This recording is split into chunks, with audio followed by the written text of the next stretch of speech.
Friends, welcome to my channel.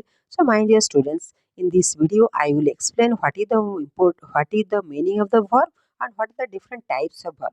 We know that verb is an important concept of our English grammar. We know the meaning of the verb, but there are different types of verb in our English grammar. Okay, so in this video, I will explain what are the different types of what are the different types of verb we have. So with example so that we can easily identify the verb and different types of verb. Okay, so let's start. First, look at this. What is the meaning of verb? A verb is a word or a phrase that indicates action or a state of being or a condition. So what is the meaning of this? Verb is Verb shows the action, any action. Generally, we can say that verb is an action word. Okay, so no sentence can be made without a verb.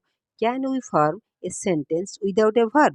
No, we cannot form any sentence without a verb. So the verb is regarded the king of English grammar. We can say that verb is king in English grammar. Verb works as an engine between subject and an object. Okay, verb act as an engine between subject and object. Without verb no sentence can form. Okay, so look at this example. Go is a verb, means go is also a verb, it is action word. It can be a sentence, but without the verb we cannot make any sentence. Do that work, I am watching TV. So look at the verbs here. Do, I am watching, this is a verb. Okay, so we can say that verb works an engine between subject and an object. Okay. Then these are some examples here. Smoking is injurious to health, he got angry. In this all this sentence we use verb. So without to in our above line it said that without verb no sentence can be formed. Okay, so now see what are the different types of verb in English grammar. In detail I will explain. In one video you can understand what are the different types of verb with example. No problem, my dear students. Okay, so what are the different types of verb? So basically we have so many types of verb.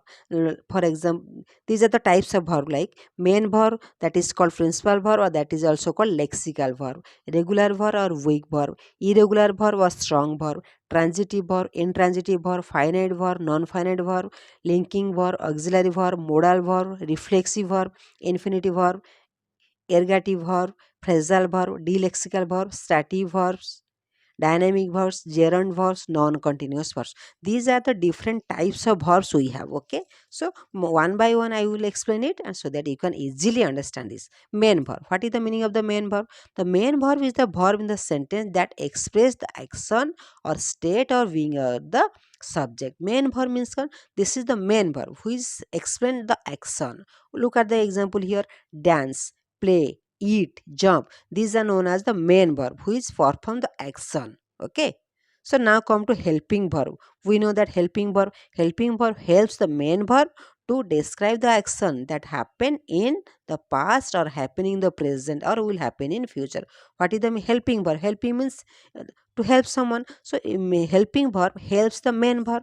Look at the example of am, is, are, was, were. These are the helping verbs. And Sita is playing. So what is the meaning of the helping verb? Helping verb helps the main verb to describe the action. Sita is playing. This is in present continuous form. So here helping verb helps the main verb to explain the tense. So we can say that this is known as the helping verb. Okay. Now regular verb. Regular verb have its past and past participle form by adding d or ed. So my dear students, remember or understand this. What is the meaning of the regular verb? Means the verb which can be changed into past tense by using ed. Okay, or d, that is called regular verb. Okay, irregular verb means irregular verb means the irregular verbs are those verbs whose past simple and are formed in different way, not adding d or ed. So it is the opposite of the regular verb. We cannot use d or ed when we change into past tense, like go, went, gone, totally different. Speak, spoke, spoken. Here we don't use ed or d, so this is irregular verb. Okay, So now to come to transitive verb, a verb which needs object to complete its meaning, it is known as transitive verb. I write a book. I write, what you write? A book. So it is an object here. So this is a transitive verb, right? We can say that right is a transitive verb. Intransitive verb, a verb that does not need any object to complete its meaning, that is called intransitive verb. The boy reads, dogs barks. So these verbs don't need any object. So these are called the intransitive verb. Okay. Next, modal verbs. This is also important. We know that we have 13 modal verbs. Modal verbs are auxiliary verbs that are used to show advice, abilities, possibilities, permission, obligation, etc. We have 13 types of modal verbs. We have can, could, may, might, will, would, shall, should, must, dare, ought to, etc. We have 13 modal verbs. Okay. Then phrasal verb. You know that what is the meaning of phrasal verb? Look at this. A phrasal verb a verb becomes a phrasal verb with the addition of one preposition that changes the meaning of the verb from the original verb. Look at this. What is the meaning of this line? Phrasal verb means one main verb will be there and one preposition will be there. But when we add two preposition with the main verb, their meaning, original meaning totally changes. Okay, so look at this. Here look means look and after means after. So when we take it as a phrasal verb, it means totally complete changes. Its means completely, its meaning completely changes. That is take care. Okay, so this is the phrasal verb. One main verb and one preposition. That is called phrasal verb. Okay. Then finite verb. What is the meaning of finite verb? A finite verb changes their forms when there is a change in number of persons or object. When there is change in number of persons in the subject, that the verb changes here. Finite. I live here. Here, I live here. When I convert into he, so we can change the verb here. He lives here. So we can say that this is a finite verb because the verb changes according to the subject and according to the tense. So it is known as the finite verb. So non-finite verb like this don't change according to the number of persons or subject. Ram went Katak to play. Here to play is the non-finite verb and went is the finite verb. Suppose here the subject changes.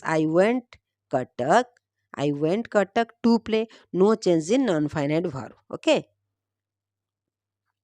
Then linking verb. What is the meaning of linking verb? Linking verb connect a subject to its predicate and provides more information about the subject. So linking verb means it is a connector. It is one type of connector between the predicate and subject. The ball is red. Is here linking verb. Be, become, seem, appear, remain. These are known as the linking verbs. Okay. So then reflexive verb. So a transitive verb whose subject and object always refers to the same person or thing, that is called a reflexive verb. Here, look at the example. Reflexive verb means yourself, himself, enjoy yourself. He washed himself. Here, what is the meaning of the verb? A transitive verb whose subject and object always refers to the same person. Enjoy yourself. That means this is the enjoy yourself means automatically I enjoy myself. That is, he washed himself. He is the subject and himself is also, that indicates to same person. This is known as the reflexive verb. Okay, and then ergative verb, a verb that can be both a transitive and intransitive, where the subject of the intransitive verb is the same as the object of the transitive verb. Okay, look at this. Open the open, begin, start. These are the ergative verb. Open the door is open. So here the verb can be used as a subject and verb can be used as an object. This is known as ergative verb. Then delexical verb. The verb lost their traditional meaning and instead form a collocation with the noun, that is known delexical verb. They have no original meaning of their own. Okay, so do exercise, take a photograph. Here these are known as the delexical verbs. Then stative verb, this is also very important. Stative verb means stative verb describes a state or condition that's stable or unlike to change. These are the stable conditions. Stative means stable conditions. Okay, it usually refers to thought, emotions, sense, and of the sentence or experiencing. Stative verb means when that is the constant feeling or constant emotions, constant thought, that is known as the stative. We can't change it. We cannot see this. We can't change it also. That is known as the stative verb. These verbs explains about the condition of a situation. Okay, like believe, know, understand. These things, can you see these things? No, these are the only the conditions of our emotions. Forget, promise, remember, think. These are known as the stative verbs. Then dynamic verbs. A dynamic verb are the action word that express physical or mental activities. Dynamic verbs means run, climb, cry, drink. This is known as dynamic verb. Means it is from this verb we can identify some actions. Okay, then gerund, this is also very important.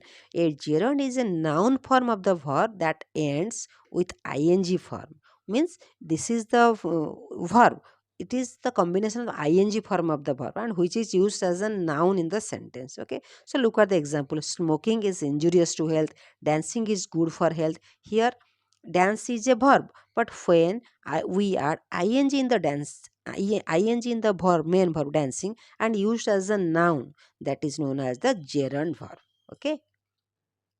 The non-continuous form, this is non-continuous verbs are those which don't normally use with the continuous tense.